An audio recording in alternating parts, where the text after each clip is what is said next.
माता पिता की मौत के बाद बुआ ने मेरी जिम्मेदारी ले ली। फिर एक दिन बहुत अमीर घर से मेरे लिए रिश्ता आया और मेरी शादी हो गई। मगर मेरे पति से बहाना बनाकर बुआ अक्सर अपनी बेटी को मेरे ससुराल भेज देती। मुझे बहुत अजीब लगता। गर्भवती होने के कारण मैं अक्सर अस्पताल जाती। एक दिन वापस आई तो मेरे पैरों तल से जमीन निकल गई, क्योंकि मेरी बहन मेरे कमरे में मेरे पति जब अपने ही दगा करे तो गैरों से क्या वफा की उम्मीद लगाएं। इसी सोच में डूबी सुजाता अचानक नींद से जैसे जागी हो। हालांकि आज उसके पास अब सभी ऐसो आराम थे, किसी चीज की कोई कमी नहीं थी। मगर जब भी सुजाता अतीत की याद करती, उसका मन घृणा से भर जाता। ऐसा क्या हुआ था सुजाता के साथ, आइए जानते हैं उसकी कहानी में। सुजाता आज शहर की बहुत बड़ी जानी मानी वकील थी, मगर इसके लिए उसने कितनी मेहनत की थी, कितना संघर्ष किया था, वह वही जानती थी। सुजाता एक साधारण सी लड़की थी। माता पिता की बचपन में ही स्वर्गवास हो गया था। परिवार के नाम पर बस बुआ थी, जिसने उसे पाल पोस कर बड़ा किया। बुआ की भी एक बेटी थी जिसका नाम संगीता था। सुजाता जितनी साधारण सादगी से रहने वाली लड़की थी, संगीता उतनी ही बिगड़ी हुई बड़े बड़े ख्वाब देखने वाली लड़की थी। माता पिता ने भी संगीता को पूरी छूट दे रखी थी और घर के काम की जिम्मेदारी सुजाता पर डाल रखी थी। बड़े होते होते संगीता का बस एक ही सपना था, बहुत बड़े रईस खानदान के अमीर लड़के से शादी करना। बहन होने के नाते सुजाता संगीता को समझाती भी थी कि अपनी मेहनत पर भरोसा रखना चाहिए। किसी और की दौलत के सपने देखने से हम बड़े नहीं बनते। एक बार सुजाता व संगीता अपनी एक सहेली की शादी में गई। वहाँ रोहित नाम के लड़के की नज़र सुजाता पर पड़ी तो वो उसे देखकर दीवाना सा हो गया और मन बना लिया शादी सिर्फ सुजाता से ही करेगा। रोहित बहुत बड़े व्यापारी का बेटा था और अब पूरा कारोबार अकेला संभाल रहा था। कुछ दिनों बाद ही रोहित सुजाता के घर उसका रिश्ता लेकर आया। बुआ फूफा तो बहुत खुश हो गई, यह सोचकर कि इतने रईस खानदान से उनकी बेटी संगीता के लिए रिश्ता आया है। मगर सुजाता की सादगी के सामने संगीता की सुंदरता फीकी पड़ गई।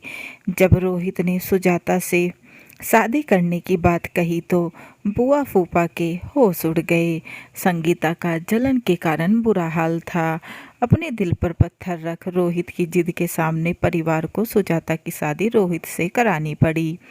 आंखों में नए जीवन के ढेरों सपने लिए सुजाता ससुराल पहुंच गई। शुरू में तो सब बहुत अच्छा था। रोहित भी सुजाता को खूब प्यार करता, मगर रोहित में तो ऐब भी बहुत थे। रईस खानदान की इकलौती औलाद था तो जुआ शराब लड़कियां, यह तो उसके लिए आम बात थी।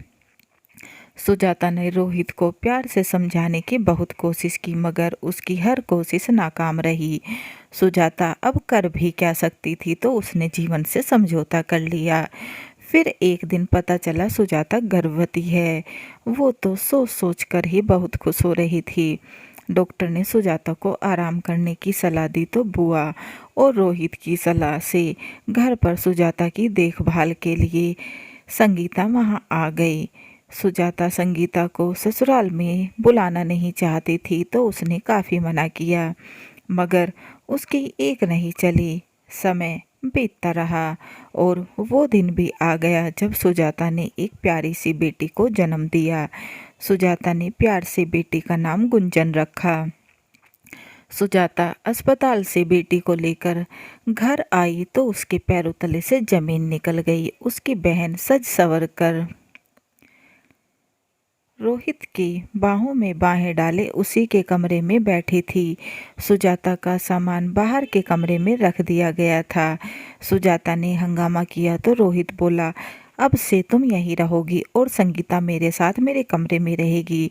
लाचारी से सुजाता बेटी को लेकर घर से जाने लगी, मगर रोहित ने गुंजन को सुजाता के हाथों से छीन लिया और कहा, तुम्हें जहाँ जाना है जा, मेरी बेटी मेरे साथ रहेगी। तेरे साथ सड़क पर भीख मांगने के लिए अपनी बेटी को तेरे साथ नहीं भेजूंगा। सुजाता रोती किड़किड़ाती रही, मगर पति और उसकी बहन टस से मस नहीं हुए। थक हार इतना बोलकर कि मेरी बच्ची का तुम दोनों ख्याल रखना, घर की दहलीज लांघ दी। घर से निकल सुजाता अपनी एक सहेली के घर कुछ दिन रुकी और वहीं से एक कंपनी में नौकरी करने लगी। तनख्वाह मिलते ही छोटा सा घर किराए पर लेकर रहने लगी। फिर सुजाता ने नौकरी के साथ साथ वकालत की पढ़ाई शुरू कर दी और अपनी मेहनत के बल पर सुजाता शहर की बहुत बड़ी वकील बन गई।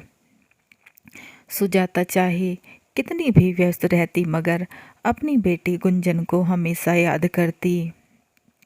सुजाता के घर से निकलने के बाद रोहित ने संगीता से शादी कर ली थी, मगर शायद यह भगवान की ही दी हुई सजा थी। संगीता की कोख अभी तक सूनी थी और रोहित का पूरा कारोबार ठप पड़ चुका था।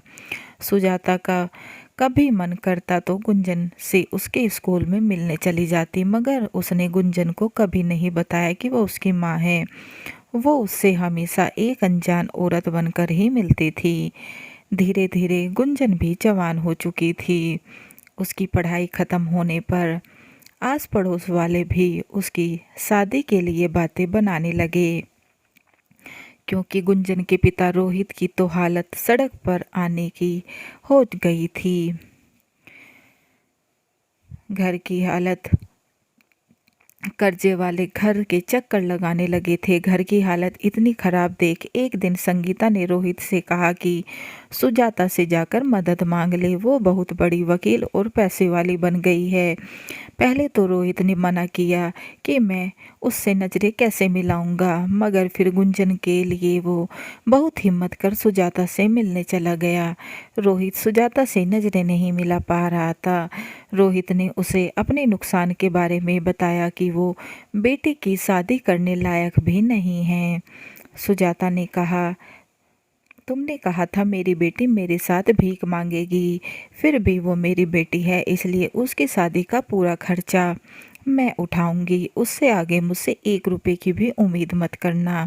और बेटी की शादी के लिए रोहित को पैसा दे दिया और कहा मेरी बेटी की शादी अच्छे तरीके से संस्कारी परिवार में करना और उससे कहना अपनी बदनसीब माँ को माफ़ कर दे। पैसा लेकर रोहित वहाँ से निकल गया।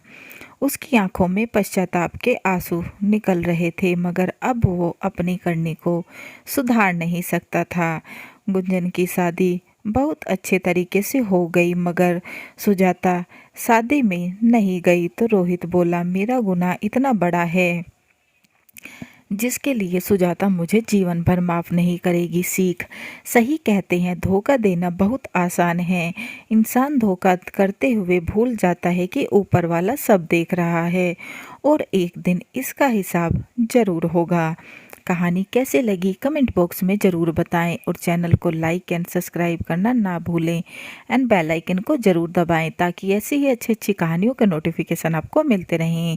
And please guys support my channel. समाप्त।